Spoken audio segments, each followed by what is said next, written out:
A lot of people think that lasting power of attorney are only for the elder generation, but it's really, really important for everyone to consider getting one in place, especially if you've got assets. So a real life example we've seen in practice, there was a gentleman selling his property with our property team last year. He was early, he was only in his 30s, and he went away skiing with his friends and unfortunately was in a skiing accident which left him with permanent brain damage.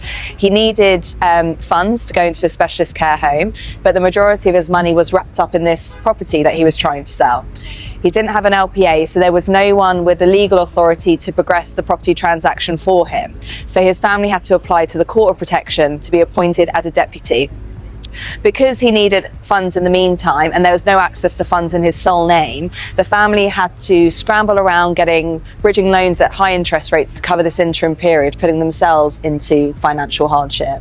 And because of the delays at the court, the buyer in the transaction ended up pulling out, which means everything fell back to square one, and he couldn't get the care that he needed, which led to deterioration in the gentleman's condition. So if he had an LPA in place, someone could have stepped in from day one and continued that property transaction for him. So not only was this really stressful for him and the family, but it was also completely avoidable.